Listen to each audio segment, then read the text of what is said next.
hindi na dapat ituloy itong investigasyon na to sa House kasi sabi ng chairman nung una, walang sasantuhin.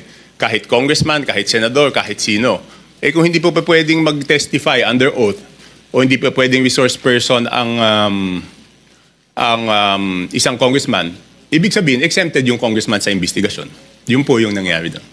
Bakit po napaka-importante, bakit po napakahalaga na kailangang malaman po natin kung sino-sino yung mga taong responsable doon sa pagbibigay ng insertions po doon sa BICAM o kahit na sa iba pang mga sessions po? Kasi kami po, ako po, hindi ako member ng BICAM, no? So natuklasan na lang namin ito noong, ako nalaman ko lang yan, I think March 24. March 24 ko na lang nalaman na ganun kalaki. Kala natin nung una, PhilHealth lang binawasan, DepEd lang. Later on, natuklasan ko po na yung mga flagship projects ng administrasyon, ipangulong BBM, ibig sabihin po ng flagship projects, yan po yung mga foreign assisted projects, ay tinanggalan po nila ng pondo para maisingit yung mga pondo na gusto nila isingit doon sa BICAM. So kaya po, ako rin, napakahalaga po rin sa akin na maimbitahan si Congressman Saldico. At doon po sa House of Representatives, meron pong small committee doon pagkatapos ng second reading. So ang pag-insert is not only doon sa BICAM, meron pang insertion doon sa small committee. So since walang makakasagot niyan kung hindi si Congressman Saldico, yun po, request po natin na siya imbitahan. Alam po ba ninyo kung sino-sino yung miyembro ng small committee na binabanggit ninyo? Sa House of Representatives po? Opo. Yes po. Ang chairman po noon is si Congressman Saldico, tapos senior vice chairman ng Committee on Appropriations, majority leader of the 19th Congress, and minority leader of the 19th Congress, Your Honor. Sino po yung vice chair ng Appropriations? Senior vice chair si Congresswoman Stella Luz Quimbo po. Sino po yung majority leader? Congressman Manix Dalipe po, Your Honor. Minority leader? Congressman Nonoy Libanan po, Your Honor. Sa mga tweet, silang apat po ang nagkukompose ng small committee. Yes, Your Honor. Ang nangyayari po, kasi alam ko rin naman po, dahil nagtagal din naman ako sa mababang kapulungan, kuminsan po ay 2 hanggang 3 buwan po nating pinagdidebatihan yung budget. Mag-aaway-aaway pa nga po, kung minsan nga inaabot tayo ng madaling araw. At katapos-tapusan ang sinasabi ninyo ay 4 na tao lang pala ang gagawa ng mga bagay na inyong gusto sanang malaman kung anong nangyari. Tama po kayo, Your Honor. Di ba po, sabi ko nga, magtatalo-talo, magbibigay ng inputs yung mga kasamahan natin. Tapos sa dulo pala, yung 4 na tao lang ang magdidesisyon. At yung problema po doon sa 4 na tao na yon, at least yung BICAM po, may BICAM report po yun eh. Makikita sa BICAM report kung ano po yung original net budget ng isang departamento, Your Honor. Tapos makikita po kung ano yung dinagdag or binawas, Your Honor, at makikita yung natirang pondo. Ang problema po doon sa small committee, wala pong ano yun. Di ba po, nung unang araw namin ng budget briefing, nandun po si Sec Mina, nandun po si Yusek Cathy, hiningi ko na po yung report ng small committee. Kasi po, di ba, sa rules po natin sa House of Representatives, Section 39, kung di ako nagkakamali, pero baka mali ako, nakasulat po doon na after 7 days after may pasa ang isang batas, or 15 days pagkatapos mag-end ng session, dapat po i-file sa archives lahat ng reports tungkol sa isang House bill. So una po ako nagpahanap sa aking staff, Your Honor, ng records doon sa archives. Wala pong mahanap. Kaya nung first day ng budget briefing, hiningi ko po. Wala din sila, hanggang ngayon, wala po silang binibigay. So ibig sabihin, sabi ko, kung walang record yan, ang siguradong nakakaalam po niyan, Your Honor, is si Congressman Saldico. Bago po tayo magpatuloy, let me acknowledge the presence of Senator Sherwin Gatchalian. Wala po kayong nakita sa archive o ayaw po nilang ipakita? Hindi po, kasi yung archives, alam niyo naman po, Your Honor, yung archives natin sa House of Representatives, napakagaling po nun. Kahit yung deliberations ng 1987 Constitution, hanapin niyo po dun. Lahat, transcript, journal, kompleto po yun. Yun, wala talaga. At noong tinanong ko po, noon yung COMSEC, hindi po sila makasagot kung nasaan. Ang sabi ko nga, pa-email na lang sa akin, ang tagal na po noon, hindi in-email, so wala po talaga yon. At imposible naman na walang nakakaalam noon. Alam po ninyo, meron po nga tayong tuntunin sa House of Representatives kahit na po yung kopya ng enrolled bill. May 3 kopya po dapat na nandun po dapat sa opisina ng Secretary General. Sinubukan ko rin po sanang manghiram nun kung meron pero hindi rin po nila naipakikita. Pero ganito po, so ayaw po nila talagang payagan na maimbita si Representative Saldico. Meron bang pagkakataon na kahit paano nakita nyo rin po kung sino talaga ang may kagagawan ng mga insertions doon sa BICAM?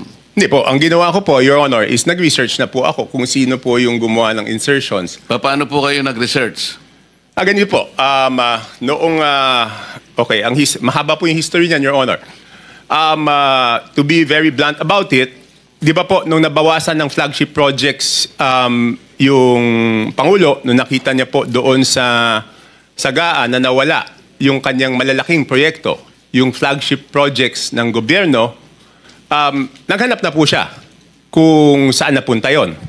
So wala po ako nung unang meeting, pero I think nagkaroon ng meeting, ang dinig ko noong January, tinanong po yung Senate President, si Senate President Escudero at tinanong po si Speaker Martin Romualdez, hiningi yung listahan noong mga insertions doon sa budget. Ang pagkaalam ko, ulitin ko, wala po ako nung unang meeting, si Senate President Escudero, binigay po yung listahan ng Senate amendments, no? Noong 3 days after the meeting. Nung tinawag po ako sa pagpupulong noong March 24, nalaman ko po na wala pang binibigay yung House of Representatives at that time, in March 24. Kaya po ako nasama sa meeting na yon is para hingin na sa House of Representatives yung listahan noong mga insertions ng House of Representatives naman. So kaya lang po ako napasok dun sa usapan na yon noong March 24. March 24, 2025 was the first meeting. So dahil nga po sa paghahangad ninyo na malaman kung ano-ano yung mga insertions, kanino napunta at sino yung may kagagawan, paano po nyo eventually nalaman kung talagang nalaman ninyo? Hindi, ganito po, Your Honor. So March 24, paglabas ko doon, kasi nagmamadali na si Secretary Bunoan eh. Kasi ang worry niya po noon, March 29, mag-election ban po, di ba? So hindi ma-award, hindi mapapagawa yung projects. At pag hindi po napagawa yung projects, apektado po yung buong ekonomiya natin, di ba po? So paglabas ko, tinawagan ko po si Congressman J.J. Suarez kasi sabi sa akin doon sa meeting na yon na since wala na si Saldico, ang kumakausap na lang sa mga department secretaries ay si Congressman J.J. Suarez. So ang ginawa ko po, Your Honor, tinawagan ko siya, hiningi ko po yung listahan ng insertions. Pero nagtagal po bago po nila naibigay sa akin. I think 3 batches bago po nila naibigay sa akin yung kompletong listahan po nung sa House of Representatives. Sumakat po ay kinausap nyo si Congressman J.J. Suarez. Nagbigay naman po ba siya ng impormasyon na inyong hinihingi? Tinawagan ko po. Nung una, nagpabigay siya ng hard copy. Sabi ko, paano ko naman hahanapin to? Hard copy. Pero nagtagal eh. Checking ko lang po kung anong date niya binigay. Basta hindi ka agad. Tapos, ang nangyari po noon, binigay rin in 3 tranches. Una, nagbigay ng isang batch. Pangalawa, nagbigay ng isang batch. Tapos yung isang batch na tagalan. So sabi ko, hindi ko po ma-check kung at hindi ko masasubmit sa executive branch kung hindi kompleto. So later on, napilitan namin silang ibigay yung kompletong listahan, Your Honor. Ano po ang nakita ninyo nung ibigay nila ang kompletong listahan sa inyo? Hindi, ginawa ko lang, Your Honor, is pinagkumpara ko po yung di ba po, admittedly, lahat naman po kaming congressman, pag nakita yung NEP, ang natural na tendency naman hihingi ng extra para sa aming distrito. Okay? So susulat po kami. At least ako, sumusulat ako.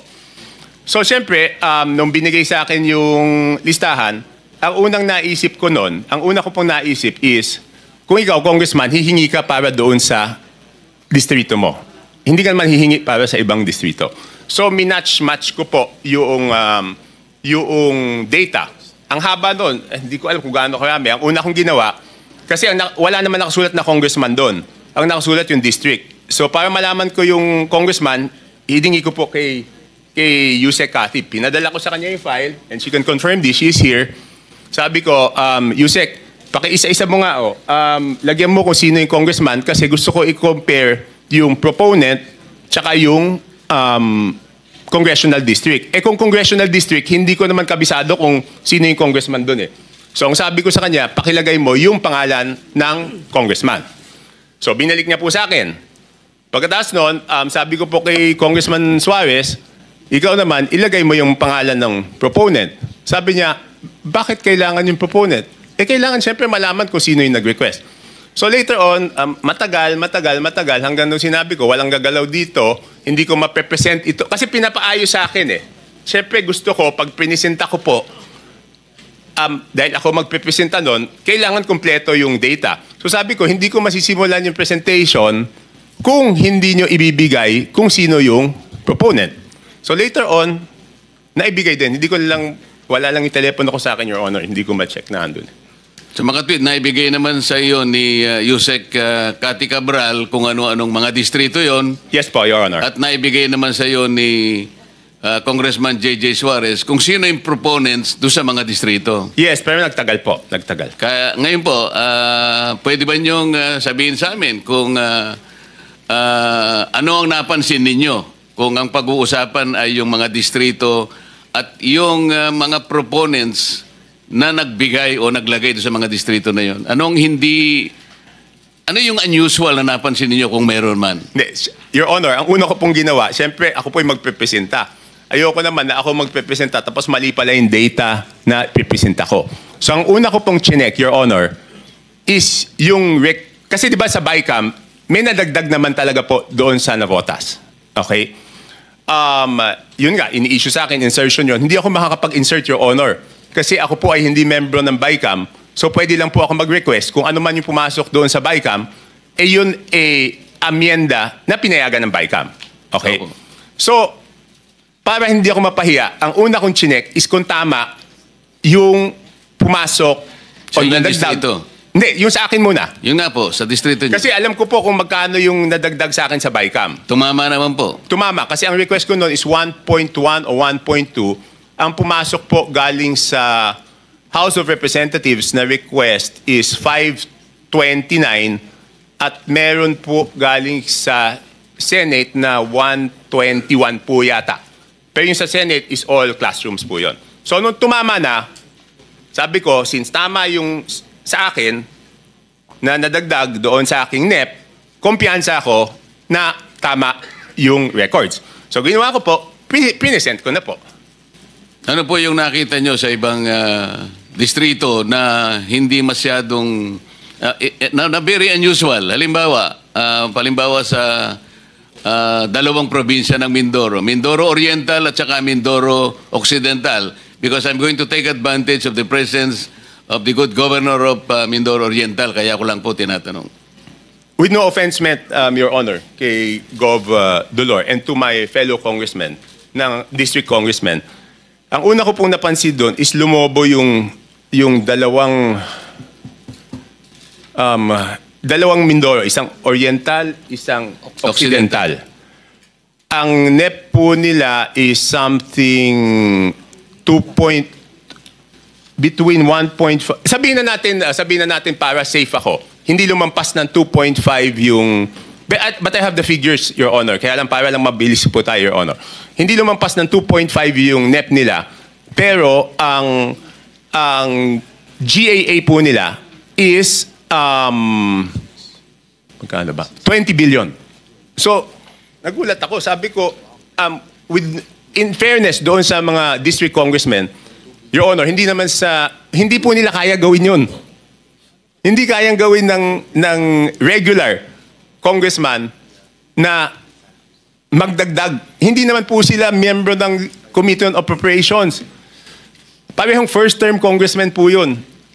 So, hindi nila kakayanin magdagdag ng ganun kalaki. Kasi ang hirap po, di ba? In my case, nag-request ako 1.2 billion, ang nabigay lang 569. So paano namang itong congressman na to, makakapagdagdag siya ng ganun kalaki. So, chinek ko na po, sino yung naglagay ng mga pondo doon. Sige po. Tapos po, nagulat din ako kasi, siyempre makikita ko doon sa proponent, tsaka doon sa district congressman. Nagulat po ako na, for example, alam ko po kayo dating party list, Your Honor. Pero may dalawang party list po doon, nasa BICAM lang, hindi ko alam yung sa small committee, ay nadagdagan sila ng 2 billion. Anong party list po? Ako Bicol at BHW po. Ang alam ko po, Your Honor, ang party list congressman, ang allocation po yata, kung di ako nagkakamali, but I'm sure you know better, is 100 to 150 million lang. Tama po yun. Kapag kayo po ay party list representative, tuwang-tuwa na po kayo pagka nakakuha kayo ng 170 million. So sinasabi po ninyo, dalawang party list yan, 2 billion po yung nakuha Sa BICAM po. sa BICAM. So hindi ko na po na-check, Your Honor, yung kasi one-man team to, ako mismo ano nito eh. So, Balikan po natin yung sinabi nyo without any offense meant dun sa representative po dyan sa Mindoro Oriental at saka Mindoro Occidental. Kayo na po ang nagsabi na parang wala naman sila sa kalagayan ng manghingi ng ganong kalaki sapagkat hindi naman sila kasing sikat ng isang Toby Chanko. Hindi po. Kung kayo nga po nanghingi ng ganito, kalahati lang ang naibigay. Sabi po nyo kanina, hindi sila lalampas ng at least 2.5 B. Pero ano pong nakita ninyo? Naging 20 sa Makatwid. Magkano po yung nadagdag? Sangayon po doon sa inyong nakita. 17, ganyan. Di ba? From sabihin mo 2.5 to 20, di 17.5. Tapos ang isang nakita ko po doon, under proponent, nagulat po ako na yung proponent ng mga dagdag sa distrito na to, under BICAM, is si Congressman Saldico na 13 billion.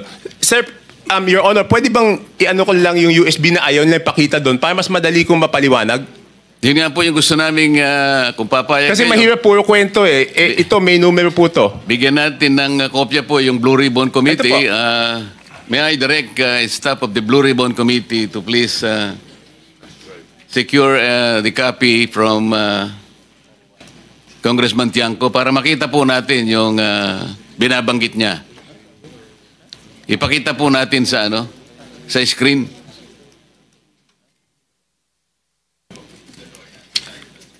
Let me acknowledge also the presence of Senator Rapi Tulfo.